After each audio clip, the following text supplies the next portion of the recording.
I'm doing, trying to save, in the interest of saving time, trying to make sure not to say everything so many times. So I'm going to talk about what my priorities are and what I'm going to do on this slate.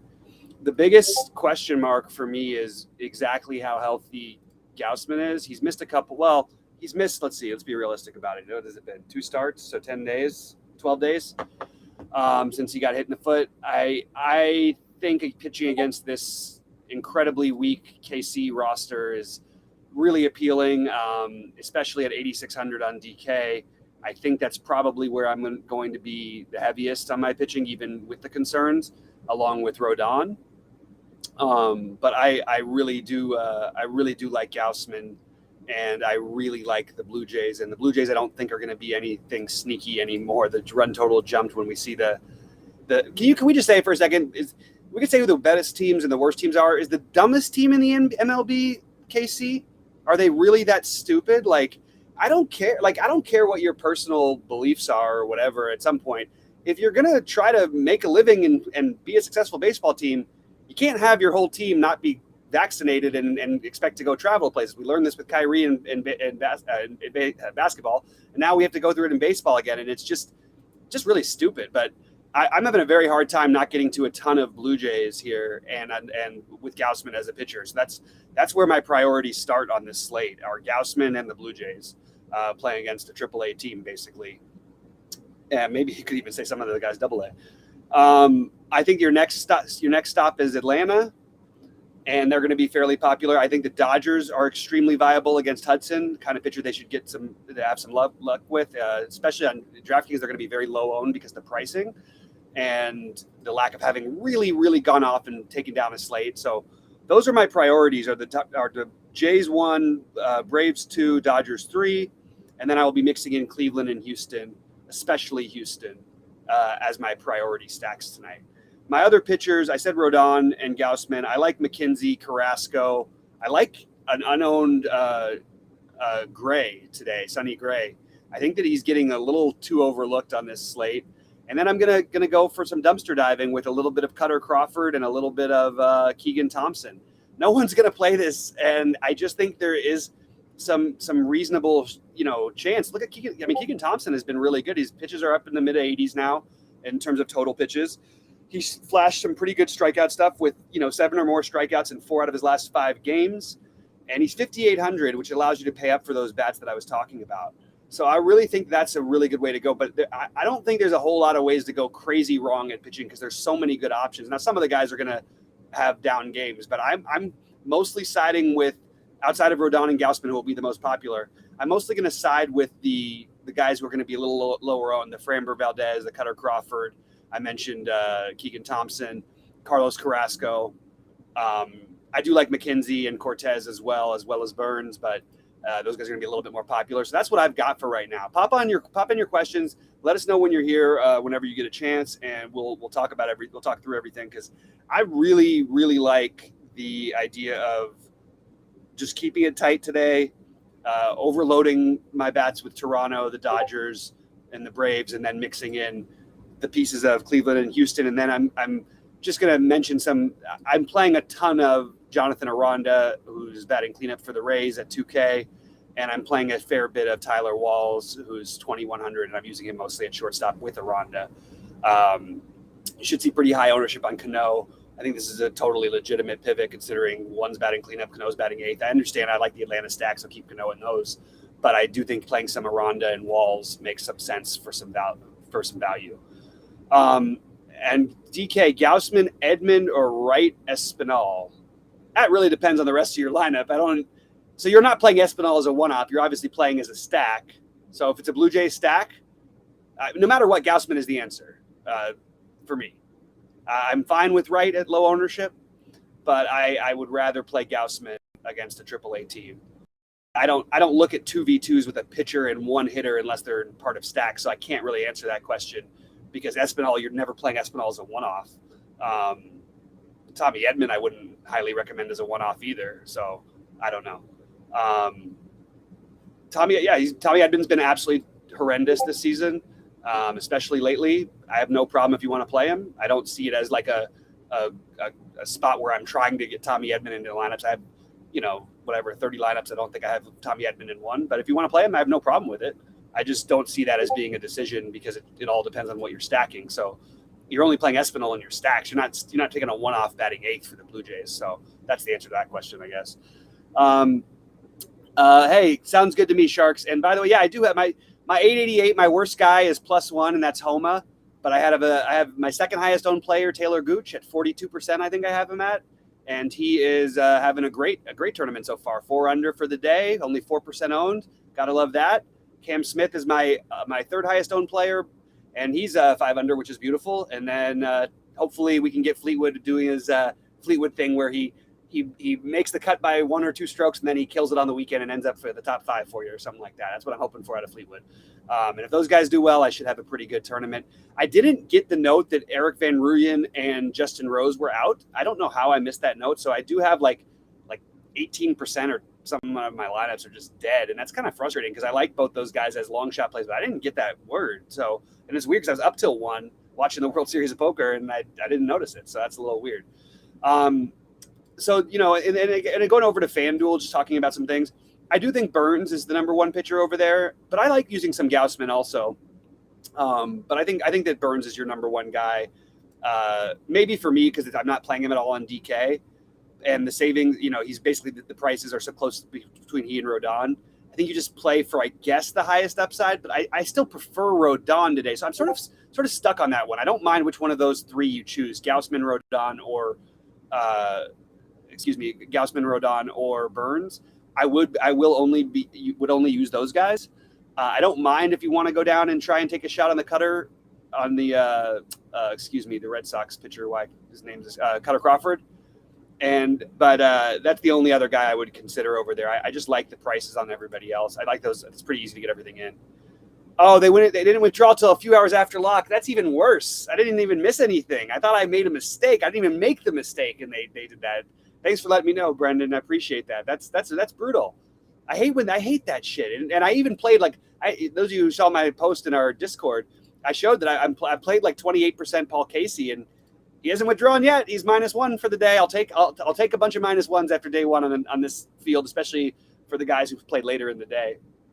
Pop on in your thoughts. Pop on in any questions. I do think this is a unusually really fun, lots of avenues kind of a slate, which we don't usually get that, right? Like we're used to playing the big slates with a million different options, but not usually these littler slates where they're just everybody. I just feel like there's a lot of interesting ways to go pitching wise. And I feel like while I'm trying to keep a tight core for my stacks, I'll do my usual thing where I say the stack that I don't have that I'm most afraid of not having. And that's probably Minnesota. But I'm okay with it. I'm okay with fading a Minnesota team that, as I look right now, should get a little bit of ownership, more than some of the teams that I'm playing. But yeah, they're probably the one that I fear not playing the most, that I don't have exposure to. I have pretty much exposure to everybody else that I want. I didn't fully stack Cleveland anywhere because they're a little too popular for my liking as a full stack, but I like them for pieces in my low-owned Dodgers stack, for example, or in my 3-3-2 Dodgers and I know everybody else hates when I do that, but I love it. I think it's great, and I've won plenty of tournaments doing it, so I'm not going to have anything for that. So I have no problem with my 3-3-2 Atlanta. I'm sorry, Dodgers, Blue Jays, or Dodgers, Atlanta, and Cleveland 2-man or something like that with Ramirez and Nolan or something like that, eating a little bit of chalk there. Yeah, I totally agree with you, Brandon. That's just ridiculous. Like I don't think this is right at all. I think it's a really messed up thing. I think if there are still guys left to play, and even if they're cheaper or whatever, you should automatically be able to substitute for withdrawals. I think you should do the same thing if games are postponed for any non-weather related issues. COVID last year, we've had that happen before a couple times. COVID the year before, for that matter. Probably COVID again this year. We'll see. Marky Mark's asking my top 2 FanDuel pitchers right after I went through my top FanDuel pitchers. It's Burns and Rodon. That's simple as that. I'm sorry. Burns, Gausman, Rodon are all right there with me. I do like Gausman quite a bit today. And I think he's going to still get some ownership on FanDuel, even though his price is up there. I think I'm taking a look real quick. I've got him. It's a little surprising to me that he's quite as high owned on FanDuel as he is, but I think that it's a good play. So those are going to be my three. I don't think you need to get crazy creative if you want to. Cutter Crawford would be my creative guy. Tristan McKenzie would be interesting. Nobody on earth I don't think is going to play Kyle Wright or Nestor Cortez over there. I think that's a get weird type of thing, or a Sonny Gray, but I don't think I'm going to do that. I'm not playing enough lineups to get to those other borderline-ish plays where I feel good about those guys as SP2s on DK. I don't feel as great about them at their prices on FanDuel as on one pitcher sites. Cleveland stack on DK, Mega Chalk, Green Monster coming in with the Mega Chalk as he does. I think Cleveland's going to be very, very high owned today, especially Ramirez, Kwan. Naylor will be medium. Reyes will be medium. Jimenez will be owned, and I think you will have a lot of ownership on Nolan Jones. So those are my sort of. I am not as high on the Cleveland stack as everyone else is. A little bit cooler today. They're totally fine. They're completely fine. I just have them behind the other stacks, and they're going to be popular. So it's even more of a reason not to play them.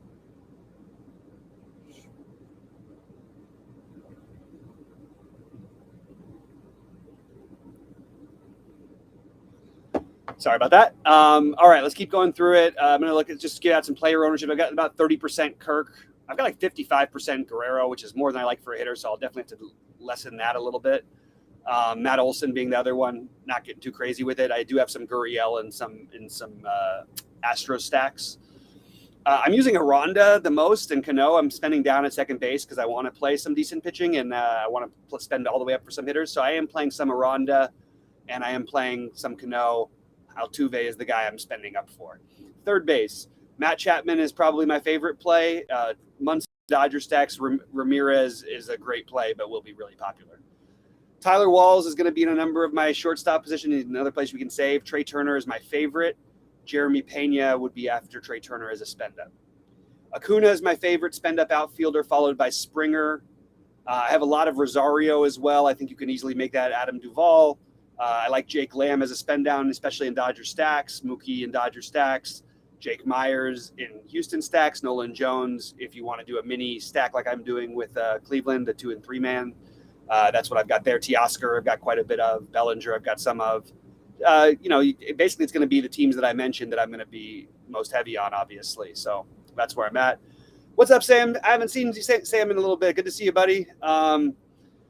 And let's see if there's any more questions. If there's no more, I'm going to get to it and finish building my lineups. But, hey, I'm here. So let's use the time. Let's talk about some plays. Tell me something that I'm wrong about. Tell me something I'm not seeing. Tell me something that that you disagree with. I'm happy to hear anything. I'd love to just shoot the breeze with you guys. We only got 2 more days of baseball. Then we got some time off. What are we going to do with our time off? Yeah. Toronto stack on DK with 10 keys. Yeah, absolutely. I'm playing Toronto. That's the number 1 stack for me. Please phrase questions or statements. I just don't know sometimes whether or not someone wants is a question or a statement. So if it's a statement, just leave it the way it is. That's fine. But if it's a question, just let me know because I'll try to answer it better for you. I didn't mention much about Kyle Wright, but I do think he's completely viable, by the way. I think he's a very solid play. You can play him with Gaussman, actually. I don't think you're going to get much ownership on Kyle Wright at all. We know he's got a high enough ceiling, and he's a good enough pitcher against this Washington team to get through it. I'm going to really quickly go through and see my pitcher. We don't have anything too extreme except for Sonny Gray. Unfortunately, we've got the extreme hitters umpire in Alfonso Marquez, which does make me feel a little more nervous about not having Minnesota, but I'm not enough to where I'm going to change my lineups right now. Yeah, absolutely. Jeremy Lamb is going to be platoon. You don't even question it with these guys. But it's not 100%. They're not necessarily going to bring a lefty out of the bullpen, by the way, to pitch to Will Smith. That part of the lineup, you got Will Smith at 4, then you got Justin Turner. So then are they going to bring in a lefty to pitch to those guys? Doesn't seem very likely. But you do have the 2 lefties after him, so it depends on how the inning goes. But yeah, absolutely pinch hit risk for Jake Lamb, no question about it. And not a guy you should be looking for as a one-off anyway. A guy you probably wanted more in your stacks. But yeah, Jeremy Lamb is absolutely not free from pinch hit risk. Not even a little bit.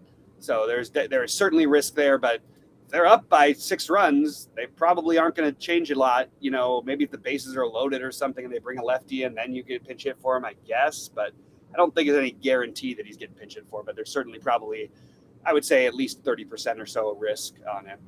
But again, that could be late in the game after he's already got 10 fantasy points at 2,400. That's still reasonable. I'm not using him in my FanDuel stacks where I can only play 4, but I am using him in some of my DraftKings stacks. But yeah, he's definitely a pinch hit risk for sure, as Muncy and Bellinger are hitting behind him. So if the 6, 7, 8 are leading off an inning, then you might see a lefty come in and they might pitch it for him because they're probably not going to pitch it for Bellinger or Muncy. So that feels like pretty much it, guys. I'm making sure why this air conditioning is not working because it is where I am 103 degrees. Let's get that air. Maybe the air conditioning just got scared by it or something. And I had to get that air on. Jeez, it's getting hot in here. Tank top Thursdays. That's what it is. All right, guys. Well, I'm going to bounce. I want to wish everybody luck tonight. And again, to reiterate, Gaussman, Rodon on DraftKings, Gaussman, Rodon, or Burns on FanDuel, Dodgers, Braves, and Toronto in the reverse order. Toronto, then the Braves and the Dodgers for me. NFL DFS coming back September 11th. It feels weird to celebrate something September 11th, by the way. My grandfather has an art studio in the main street here in Santa Barbara, and he just got it, and it's on 911 State Street. So, hey, if you're ever in town, stop by his studio. But, something that it feels weird to celebrate things on 9/11, right? Nice to have the NFL back, though, no matter what day it is. And, anyway. It's exciting. I'm excited to get the NFL going again. Baseball is, it's really fun when you're winning, and then you just have days where you have certain players outscore your whole teams. It's just a crazy variant game. Whereas the NFL is wild variants too, but much, much less than baseball. Nothing's quite like baseball and golf, but baseball even being the most of all of them. All right, guys, good luck to everybody tonight. I hope you crush it. Hope we see some screenshots in the Discord, and let's make some money, y'all. Good luck, everybody.